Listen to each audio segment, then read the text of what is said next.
तो आज revolution coaching में हम लोग स्टार्ट करने वाले हैं क्लास 9th का।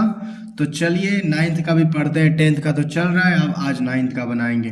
तो पहला चैप्टर है संख्या पद्धति और एक्सरसाइज 1.1 का 1 नंबर बनाएंगे। क्या शून्य एक परिमेय संख्या है? क्या इसे p बाय क्यू के रूप में लिख सकते हैं, जहां p और q पूर्णांक है और q बराबर नहीं 0 है? तो देखो, सबसे पहले आराम से बनाएंगे, एक एक लाइन को समझेंगे। ये ऑब्जेक्टिव टाइप का है। क्या शून्य एक परिमेय संख्या है? तो हमारा जवाब, इसका पहले जवाब होगा हाँ। हाँ, शून्य एक परिमेय संख्या है, एक परिमेय संख्या है। अगला क्वेश्चन है, क्या इसे p बाई क्यू के रूप में लिख सकते हैं? जी बिल्कुल लिख सकते हैं। 0 बराबर 0/1, मतलब 0 को हम लोग लिख सकते हैं 0/1, जिसका मतलब होता है p ऊपर और q नीचे, जिसको अंश बटा हर भी बोल सकते हैं, कि नहीं? सिंपल। दूसरा अगला है कि जहां p और q पूर्णांक है, एग्जैक्टली ये p और q पूर्णांक है और q does not equal to 0, तो देखा जाए तो यहाँ q का मान देख लो आप, q का मान बराबर 1 है, ना कि हमारे पास q does not equal to 0, ना कि q का मान 0 है। q का मान 0 नहीं है, इसका मतलब q का मान 1 है। तो ये लिख करके बस प्रूव्ड कर देना है और हमारा 1 नंबर ऑब्जेक्टिव सॉल्व। सिंपल है। चलिए दूसरा बनाते हैं। सेकंड, 3 और 4 के बीच में 6 परिमेय संख्या ज्ञात करें। 3 और 4 के बीच 6 परिमेय संख्या ज्ञात करें। तो चलिए इसको निकालते हैं और कैसे बनाएंगे वो सीखते हैं। और ये जो है ना, थोड़ा सा बिल्कुल सिंपल हम बताते हैं, एकदम सिंपल रूल, जिससे कि आपको पढ़ने में आसान होगा और ये मैथ बनाने में आसान होगा। तो इसमें जो है ना, औसत विधि का उपयोग करते हैं। तो हम लोग लिखेंगे, चूंकि 3 और 4 के बीच, उसके बाद में यहाँ लिखेंगे पहली परिमेय संख्या। क्या लिखेंगे? पहली परिमेय संख्या बराबर क्या हो जाएगा? 3 और 4 का औसत। 3 और 4 का औसत, इसका मतलब क्या होता है वो समझाते हैं। औसत का मतलब होता है कि 3 और 4 को जोड़ देंगे, यानी दोनों संख्या को जोड़ देंगे और भाग लगा देंगे हम लोग 2 से। ठीक है, इसको बोलते हैं कि सभी संख्या का योग बटा 2।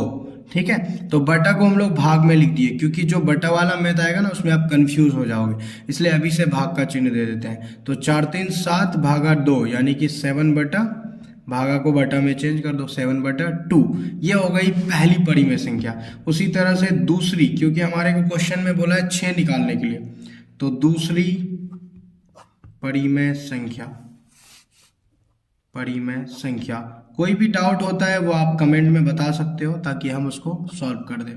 दूसरी परिमेय संख्या क्या होगा कि इसमें पहले तो जो क्वेश्चन में है उसमें से एक को ले लेंगे, जैसे कि 3, और कोई भी ले सकते हो, यानी कि 3 और 4, जो क्वेश्चन में था ना, 3 और 4 के बीच में 6 परिमेय संख्या, तो इसमें से 3 या 4 को पहला ठो ले सकते हो और दूसरा ठो लेना पड़ेगा जो आपका पहली ठो आया था, यानी इससे पहले जो आएगा। उसी तरह अभी देखेंगे आगे भी। ठीक है, तो 3 और 7/2 का औसत, सेम बस। अब औसत नहीं भी लिखेंगे तो चलेगा। ठीक है, 3 + 7/2 और डिवाइड लिख देंगे हम लोग 2। दोनों को जोड़ के भाग 2 से लगाएंगे। ये 2 से हमेशा भाग लगेगा हर जगह। ठीक है, अब इन दोनों का बीच में अंदर काम कर लो इन लोगों का। 2 का एलसीएम 2 ही रहेगा, 2 3 6, डायरेक्ट 2 से 2 भाग लग गया 7। ये सब तो आता होगा, बटा जोड़। ठीक है ना, सिंपल है। 7 6 13/2 और ये भागा को रहने दो। उसके बाद में 13/2 भागा को गुना में बदल देंगे, 1/2 आ जाएगा। तो 13 एकम 13 ऊपर, उसके बाद 2 दूनी 4, ये हो गया। इसी तरह से हम लोग निकालते हैं तीसरी परिमेय संख्या। तीसरी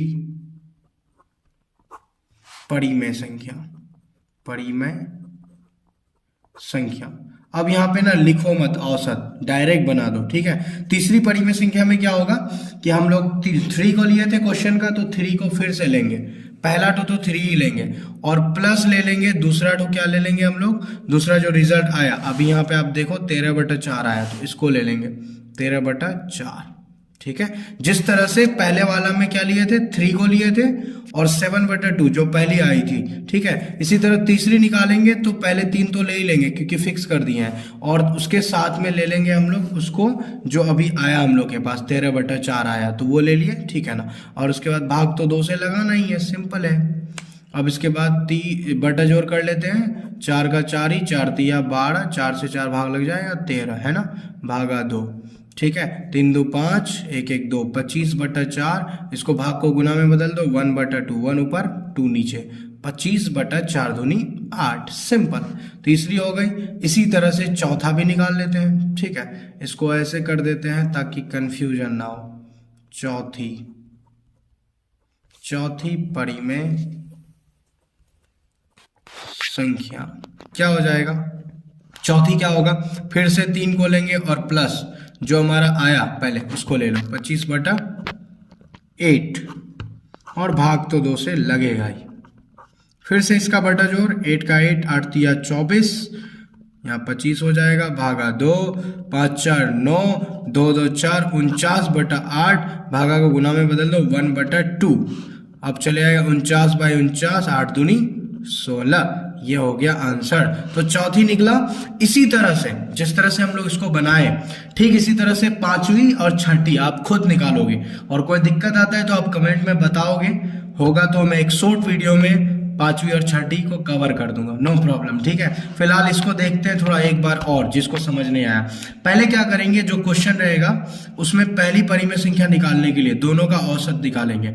दैट मीन्स दोनों को जोड़ेंगे, जैसे 3 और 4 को जोड़ेंगे और भाग 2 से लगा देंगे, तो जो आएगा उसके बाद में फिर जो आएगा दूसरी संख्या में, तो उसमें से जो क्वेश्चन में था ना, क्वेश्चन में से एक को लेना है। जैसे 3 को लिया हम, आप 4 को भी ले सकते थे, तो 3 को ही लेकर चल रहे हैं, तो 3 को हर जगह लिए हैं पहले, आप देखोगे तो। ठीक है, 3 को लिए और जो पहली आया उसको साथ में लेके जोड़ दिए, फिर जब तीसरी निकाले तो 3 को लिए और जो दूसरी था उसको जोड़ दिए। ठीक है, इसी तरह चौथी में 3 को लिए, 3 हर जगह लिए हैं, और उसके बाद में जोड़े किसको, जो रिजल्ट आया, और बाकी 2 तो हर जगह आ रहा है। जिस तरह 3 को हम लोग फिक्स कर दिए, वैसे 2 भी फिक्स है भागा में, बाकी सिर्फ चेंज क्या हो रहा है कि जो रिजल्ट आ रहा है उसको ऐड करते जा रहे हैं, बस इतना है। और कोई दिक्कत आए तो आप बताना। अब तीसरा नंबर पे, अब जो है हम लोग 3 नंबर बनाएंगे। सेम मैथ है, देखो 3/5 और 4/5 के बीच 5 पड़ी में संख्या ज्ञात करें।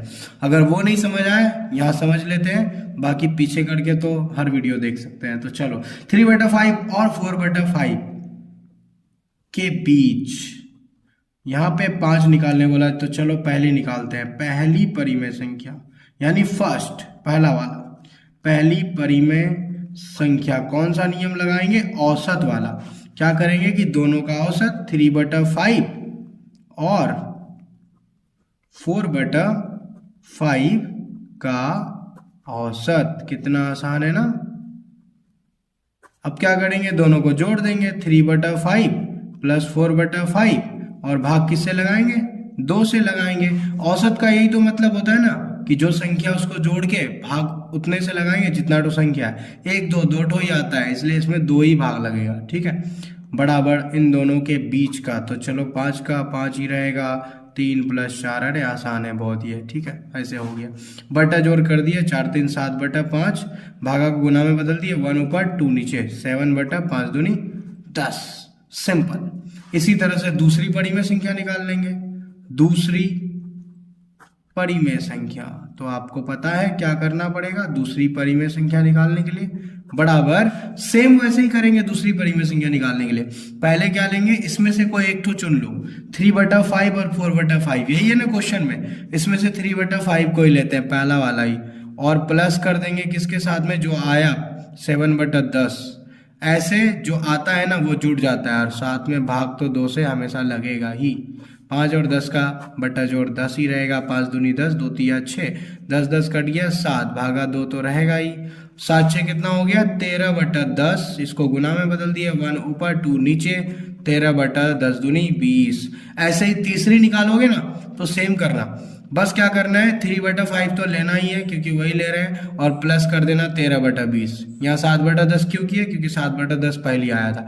अब जो दूसरी आया वो जुड़ जाएगा तीसरी में जब निकालेंगे। सेम प्रोसेस है, तो तीसरी, चौथी, पांचवी आप खुद निकाल लेना, बेहतर रहेगा। और फिर भी अगर कोई दिक्कत आता है तो आप कमेंट में बता देना, मैं शॉर्ट्स वीडियो में इसको कवर कर लूंगा, ठीक है। थैंक यू सो मच, और आगे बढ़ते हैं। अब ये चौथा नंबर बनाने वाले, नीचे दिए गए कथन सत्य है या असत्य है, कारण के साथ अपने उत्तर दीजिए। ऑब्जेक्टिव है और बिल्कुल सिंपल है, वो बेसिक का जो है ना सवाल है, ठीक है। प्रत्येक प्राकृतिक संख्या एक पूर्ण संख्या होती है, जो सत्य है। प्राकृतिक मतलब 1 2 3 एक पूर्ण संख्या होती है, हाँ होती है, क्योंकि सारे पूर्ण संख्या में ना 1 2 3 आ ही जाता है। तो यहाँ लिखेंगे कारण में, कारण लिख देंगे, ठीक है। कारण में लिखेंगे पूर्ण संख्या में सभी प्राकृतिक संख्या आती है कि नहीं, आती है कि नहीं, बताओ आप खुद। तो इसलिए यह सत्य है, सिंपल बात। अब प्रत्येक पूर्णांक एक पूर्ण संख्या है। पूर्णांक में माइनस वाला भी होता है, प्लस वाला भी, जीरो भी होता है, तो ये असत्य हो गया, बिल्कुल सत्य नहीं है, ये असत्य है। और कारण क्या होगा, कारण में लिख देंगे, सिंपल है, कारण में क्या लिखना है आप खुद बताओ। क्योंकि पूर्णांक में ऋणात्मक आता है, पूर्णांक में ऋणात्मक आता है। और ऋणात्मक अगर आता है तो वो कैसे होगा भाई, नहीं होगा ना, ऋणात्मक कभी पूर्ण हो ही नहीं सकता। पूर्ण में 0 1 2 3 इस तरह होता है, ठीक है। अब उसके बाद प्रत्येक परिमेय संख्या एक पूर्ण संख्या होती है, ये भी असत्य है। और ये कैसे, प्रत्येक परिमेय संख्या तो माइनस में भी हो सकता है ना, पूर्ण संख्या तो होगा नहीं। और बटा में होता है, तो बटा में पूर्ण संख्या थोड़े होता ही नहीं, इसलिए असत्य हो गया। और कारण में लिख देंगे क्योंकि परिमेय संख्या p/q या ऋणात्मक हो सकता है, ऋणात्मक हो सकता है। और ऐसा होगा तो कभी भी वो पूर्ण नहीं होगा। तो हमारा ऑब्जेक्टिव सॉल्व हो गया और फाइनली हम लोग चौथा नंबर तक बना लिए। कॉन्ग्रेचुलेशंस, पहला चैप्टर फर्स्ट वीडियो में कंप्लीट, सॉरी पहला एक्सरसाइज। तो अब नेक्स्ट एक्सरसाइज नेक्स्ट वीडियो में देखेंगे। और अगर आपको अच्छा लगता है वीडियो तो आप कमेंट में बताइए। बाकी और कौन से टॉपिक पे मैं वीडियो लेकर के आऊँ और किस क्लास के लिए आप ज़रूर बताइए, मैं ज़रूर लेकर आऊँगा। बाकी बेसिक की वीडियोस को आप रेगुलर देखो, और उससे क्या होगा कि आप मैथ में स्ट्रांग हो पाओगे। कहीं अगर आप फंस रहे हो, कोई दिक्कत आ रहा है, समझने में प्रॉब्लम आ रही, तो बेसिक पढ़ लेने से ये सब चीज़ों में आप थोड़ा ज़्यादा अच्छे से इसको रिलेट कर पाओगे और समझ पाओगे। Best of luck.